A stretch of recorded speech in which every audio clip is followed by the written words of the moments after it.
Are pong panabe. Opo. Ano pa yan? Gaganda pa yan.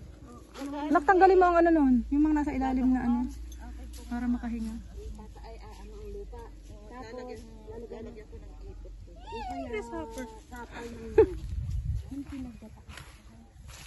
Ba, 5 kilo din. Yung chiko po ito, tinanim mo. May bunga na. Naitanim niyo na doon. Ay, sige po. Buhay naman. Oo. Ay, salamat. Kaya mo din ito, doon ko nakatayo. Mami, doon sa ano, di ba ito igagamasan ninyo, yung banda roon? Ang itatanim natin, yan na din. Para kayo may ano. Dito lang po sa may banda din sa pataas, dito po tayo magkakarabaw grass. Pero yung dyan, kung ano man, kamuting kahoy, kalabasa, o kung ano man po ang ano. Ay, pagka ano kami pupunta doon sa amin doon sa kabila. Kamutihan naman. Pananin. Yun. Opo. Ito lang, dito lang na tayo magkakarabaw grass siguro.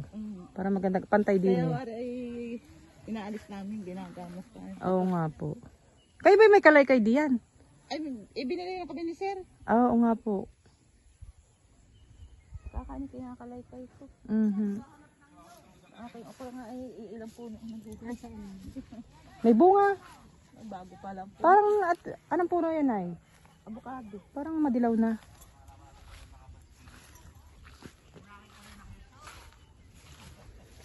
Naku. Sisirain man sunilos kung babae ka.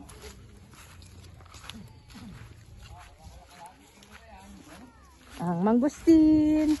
Abo, ay may suloy na. Bubunga na yata. Oh. Mangga.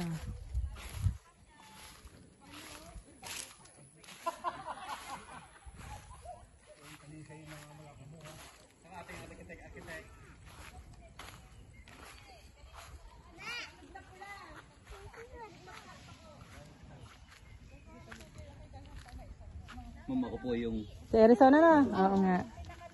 Ay, tatay, sino magtatanim nito? Ikaw na. Baby ko tatabi. Tatay, yung isa ay...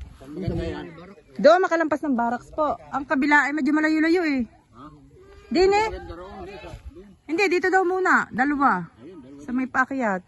Tatay, isa... Ayun, tatay, magkapantay. Ang gusto nila ay magkapantay. Isa po doon, opo. Tas, kasi bibili pa naman ng ano. Siguro po ay... Dine, tatay. Kaya, isa doon, isa dine. Ano? Ha? Ang abukado. Di ba banda dine, tatay, ng kaunti? Oo, yan. Basta tatay pantay. Isa doon, tsaka isa dine. Ayan, tay, dyan. Doon, at tsaka diyan. Tsaka dine ang isa. Doon, sa may tayong tatay doon.